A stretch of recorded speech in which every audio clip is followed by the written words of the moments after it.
Olá, meus amigos e minhas amigas do curso de Teologia para leigos e leigas, paz e bem. Continuando nossos estudos sobre a teologia prática, nós tínhamos terminado de falar agora, ultimamente, sobre as questões de tudo que vem à prática da teologia, Então, nós estudamos já vários assuntos, estudamos ministério, estudamos outros encontros, e agora, ultimamente, nós estávamos falando, então, sobre os ministérios, que é muito importante para a Igreja Católica, que toda a igreja seja ministerial, Quer dizer, ministério aqui significa no sentido do trabalho, Ministério é serviço. E você que está aí do outro lado também tem esse dom. Você tem essa missão de levar essa palavra de Deus para todo mundo. Então, esse vídeo aqui não é meu, é nosso, faz parte da igreja. Passa aí para os teus companheiros, para os teus amigos, suas amigas, pede para escrever no nosso vídeo, no nosso canal. E você passando para alguém, você está passando para um, você já está evangelizando. Muito bem, ecumenismo é o assunto de hoje, Vamos continuar agora. Então, na prática da igreja, a gente falou dos ministérios, falou do trabalho pastoral, das pastorais da igreja. Uma das práticas é o ecumenismo. O que é o ecumenismo, Tem o ecumenismo na vida, quando você sabe conviver com as pessoas, Aceitar as pessoas do jeito que ela aceitar eu do jeito que eu sou, e a gente faz um trabalho junto. E tem o ecumenismo religioso, que a gente tem várias religiões cristãs. Então, dentro do cristianismo, nós temos mais de milhares, já perdemos até a conta de quantas igrejas cristãs que falam de Jesus, e cada um no seu, tocando a sua viola, cada um no seu, olhando no seu umbigo. Não, Jesus fala lá em João 17, 21, que bom que se fosse todo um só, que todos nós fomos um só. Então, a gente já vai saber já daqui a pouquinho que ecumenismo vem de eco, Que significa a casa, a terra, a casa comum. Todos nós estamos na casa criada por Deus, que é a terra. E quanto mais nós começar a brigar aqui, nós não vamos chegar a lugar nenhum. Então nós temos que viver em comunhão. E isso aí é uma responsabilidade de todo mundo. Começa aqui pelo cristão que vai na igreja, o mais simples que for, e vai passando pelos nós que somos líderes, professores, e depois chega até os padres, bispos e até o Papa. Todos nós somos responsáveis pelo ecumenismo. Quer dizer, tratar bem as pessoas, respeitar outras pessoas de outras religiões, do jeito que elas são. Porque nós não somos todos iguais. Até a gente conversava aqui na teologia prática, Jesus Cristo trata todo mundo igual? Não. Por quê? Porque nós não somos iguais. Então ele vai tratar cada um de nós de acordo com a nossa necessidade. Que nem a gente falava, uma mãe que tem 3 filhos, um pai também. Se 2 filhos tá ótimo, tá tudo certinho, trabalhando, vivendo bem, cabeça boa, o pai com a mãe nem se preocupa, só abençoa. Deus abençoe meu filho e minha filha. Mas tem um lá cabecinha dura, que não vai para frente, fazendo as coisas erradas, ou está doente, não pode fazer certas coisas, ou é deficiente. A mãe vai cuidar mais daquele. Por quê? É aquele que precisa mais, é aquela que precisa mais. Então, o ecumenismo é a mesma coisa. Nós vamos cuidar de todo mundo, de acordo com a possibilidade de cada um. Então, o seu objetivo do ecumenismo é promover a unidade entre igrejas, religiões, afirmando que, embora existem diferenças entre nós, é possível a convivência e o respeito. A palavra ecumenismo, então, significa casa comum. Eu já falei, todos nós estamos na terra habitada. Lembrando que toda a humanidade forma uma só família de filhos e filhas de Deus. Então, todo mundo. Ah, mas tem aquele lá que é do islamismo, do budismo, Seixonoe, Candomblé. Tudo bem. Aí já são outras religiões que não são cristãs. Mas a gente também pode ter o diálogo religioso com essas igrejas, tá? Com essas igrejas ou grupos de pessoas, vamos dizer assim. Bom, e o ecumenismo ele vem de longe. Lá em 1444, no Concílio de Carrara, perdão, Concílio de Florença, na Itália, já se falava do ecumenismo, né? Mas naquele tempo não tinha ainda protestante. Começou com o Lutero, lá no ano 1465, 1500, começou com o Lutero. Aí mais precisou ainda do ecumenismo. Então a gente saber respeitar, amar as pessoas do jeito que eles são e do jeito que elas são. E a Bíblia fala, desde o Antigo Testamento até o Novo, ela fala do ecumenismo, que é um só Deus, né? E nós somos todos filhos e filhas de Deus. E mais concretamente, começou aqui no Brasil o movimento ecumênico, né? Atual, surgiu na Conferência Mundial da Missão, em 1910, que reuniu 1.200 missionários e missionárias, são delegados para debater a fé e comunhão. A celebração do centenário pôs o ecumenismo, o diálogo, quer dizer, o diálogo religioso, a diferença, a expressão e a comunhão na agenda. Então, agora em 2010, então, fez 100 anos que a Igreja Católica conversa o ecumenismo. E o Concílio do Vaticano II, de 1962 a 65, trabalhou muito essa questão do ecumenismo. Inclusive, tinha gente de outras igrejas lá. Tinha a igreja ortodoxa, tinha a igreja anglicana, a igreja luterana, todos juntos lá para pensar como a gente ia chegar até as pessoas com amor e carinho. E nós, no Brasil, as igrejas que estão mais unidas com a Igreja Católica, que aceita o ecumenismo, nós devemos aceitar todo mundo. Essa é a orientação, mas tem muitos que não aceitam nós. É igual assim, você quer ter amizade com a pessoa, mas a pessoa não quer. Então você quer, mas não quer a mesma coisa que o ecumenismo. Nós éramos 7 igrejas que eram unidas aqui no ecumenismo, inclusive trabalham junto, né? Agora, ecumenismo é todo mundo, mas só para dizer aquelas que está mais ligado com a Igreja Católica. Então, nós somos a Igreja Luterana, né? Uma, né? A Igreja Anglicana, 2, a Presbiteriana, 3, a Ortodoxa, 4, né? 4. E a Siriana, né? 5. E nós, 6. A Igreja Batista, ela estava com a gente também, mas ultimamente ela não, por alguns motivos, elas se afastaram. Bom, a responsabilidade de promover esse movimento do ecumenismo, que é a casa comum, ela começa com o bispo da diocese. O bispo, de todo o trabalho que ele tem, todas as pastorais que ele tem, que é um monte de coisa para resolver, problema com os padres, problema com as pastorais, gente que vai reclamar de uma coisa, reclamar de outra. O bispo também tem a missão de promover, chamar alguém para falar, fazer assembleia. Aqui em Bragança, na nossa diocese, tem. Eu já participei aqui, veio gente de fora falar sobre o ecumenismo.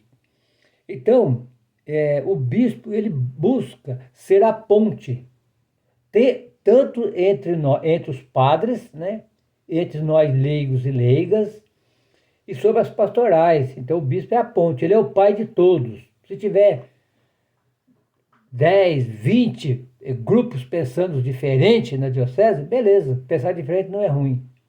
O que é ruim é a gente não aceitar o pensamento do outro. Então, pensando diferente, mas nós vamos fazer. Tem um monte de coisa que nos une, que é Jesus, que é a vida, que é a palavra de Deus, que é querer evangelizar. Então, o ecumenismo é tudo isso aí, tá? Então, a Igreja Católica vem promovendo o ecumenismo. E o bispo não pode considerar a promoção da causa ecumênica como mais uma tarefa. Não, não é mais uma tarefa. Faz parte do dia a dia dele. minha também, sua também, que está aí no vídeo, né? Porque isso é uma coisa criada por Deus. E na Bíblia, pessoal, então nós temos vários. Eu selecionei aqui dois textos para nós entender um pouquinho o ecumenismo. Primeiro está lá no livro dos Números. Livro dos Números, capítulo 11, versículo de 27 a 30. Ou até 29 tá bom. Diz assim, olha. Um jovem foi contar para Moisés. Eldade e Medade estão profetizando no acampamento. Josué, filho de Num, filho de Num, atendente de Moisés, desde a juventude, falou: Meu senhor, mande eles parar. Mas Moisés, porém, respondeu: Você está com ciúme de mim? Quem dera que todo o povo de Javé fosse profeta e recebesse o Espírito de Javé. Olha que bonito. Quer dizer, que bom que todos nós fôssemos profetas e profetisas de Jesus, recebesse o Espírito de Javé. Hoje a gente chama o Espírito Santo. Que bom se nós fôssemos pobres no Espírito. Capítulo 3, ou melhor, capítulo 5, versículo 3 do Evangelho segundo Mateus. Felizes os pobres no Espírito, porque deles é o reino de Deus. É agora. E ali tem 8 bem-aventuranças. Você lê o capítulo 5 do Evangelho segundo Mateus, de 1 a 12. E tem 8 bem-aventuranças, 8 felicidades. E são 8 portas para entrar no reino de Deus. Não tem outra porta. Você deve escolher uma porta, ou a sua vocação é uma porta. Depois ele fala assim, olha, felizes os que têm fome, porque obterão fartura. É no futuro, vai ter comida depois. Agora, a 8ª bem-aventurança diz assim: Felizes os perseguidos por causa da justiça, porque deles é o reino de Deus, é agora. Então o ecumenismo é assim, né? É pregar justiça e pregar ser pobre no espírito. Para quem não sabe, o que é pobre no espírito? Não é nem o pobre e nem o rico, nem o rico, nem o pobre. Pobre no espírito são todos aqueles e aquelas que têm o Espírito de Jesus, que é o Espírito Santo. Você que está aí tem o Espírito de Jesus e o Espírito Santo. Que dera que todo mundo fosse profeta. E no Evangelho segundo Marcos, capítulo 9, 38 ao 41, vai dizer assim, ó. Olha o ecumenismo aqui. João disse a Jesus: Mestre, vimos um homem expulsando o demônio em seu nome e lhe proibimos, porque ele não nos segue. Jesus, porém, disse: Não lhe proíbam, pois não há ninguém que faça um milagre em meu nome e logo em seguida possa falar mal de mim. De fato, quem não está contra nós está a nosso favor. E quem de vocês dá um copo de água em meu nome, por vocês serem de Cristo, eu lhe garanto, não perderá a sua recompensa. Não pertence ao grupo de Jesus, mas está fazendo milagre. Então tá bom. O que é milagre? É cuidar da vida, curar da doença, cuidar da fome, cuidar da paz, não ficar brigando por causa de coisa à toa. Então, pessoal, isso que é importante no ecumenismo. né?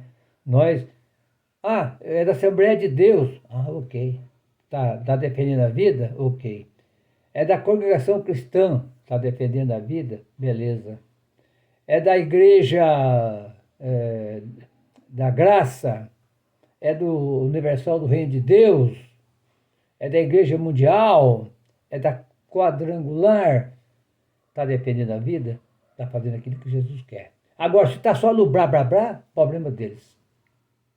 Aqui, o mais importante é defender a vida. É isso que Jesus nos ensinou. Muito bem, pessoal. E caminhando mais um pouquinho aqui, então, a busca pela unidade é intrínseca à natureza da igreja. Então, a igreja, desde a época de Jesus Cristo, ela procura essa unidade. A unidade, primeiro, tem que começar entre nós aqui, dentro das pastorais, os movimentos que tem dentro da nossa igreja. Eu já falei, tem o pastoral a pastoral da oração, tem a infância missionária, tem os ministros, as ministras, tem a renovação carismática, tem o pessoal da fé política, tem o pessoal da teologia da libertação, tem o pessoal do estudo bíblico, CEBI, escola bíblica, tudo isso aí está trabalhando numa direção só, para levar as pessoas até Jesus. Mas eu não gosto daquela pastoral, não, é a vocação dele. Mas fé política? Vai falar em política na igreja? Não. Política é uma coisa sagrada. Nós não vamos falar de politicagem. Não pode, politicagem é o que acontece entre nós aqui. Mas na igreja nós vamos falar de política, que é uma organização. Então a igreja está sempre buscando essa unidade. E essa unidade, ela vem em nome do Pai, do Filho e do Espírito Santo, né? E a igreja busca também uma comunhão real, uma comunhão real, ser incompleta.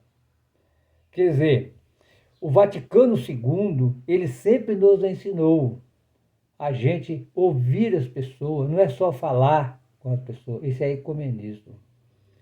E a unidade cristã como vocação de toda a igreja. Escreveu o Vaticano II assim, vou ler uma frase aqui para vocês. O esforço para restaurar a unidade, escreveu o Vaticano II, corresponde a toda a igreja e afeta tanto os fiéis quanto aos pastores, cada um de acordo com a sua própria condição, já no cotidiano cristão, já em pesquisa teológica e histórica. Quer dizer, a igreja trabalha com amor entre todo mundo.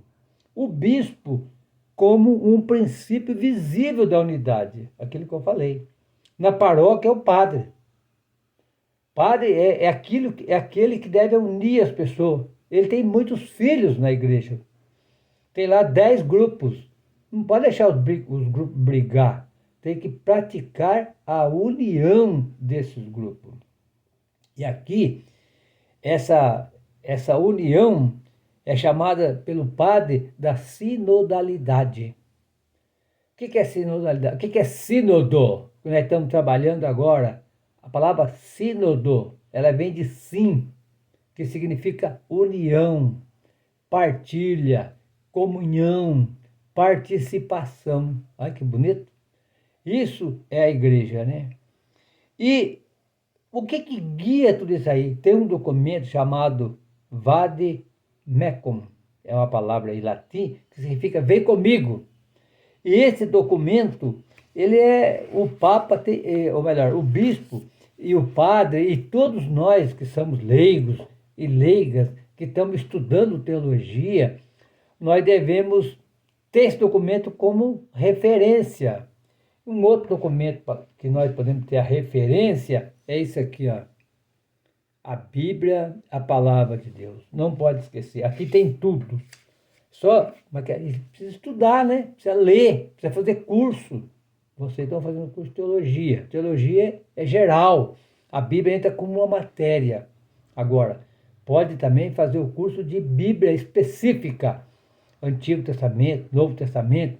Tá cheio de curso bíblico. A escola bíblica nossa aqui tem curso de visão geral da Bíblia, a partir dos grandes períodos históricos do povo de Deus.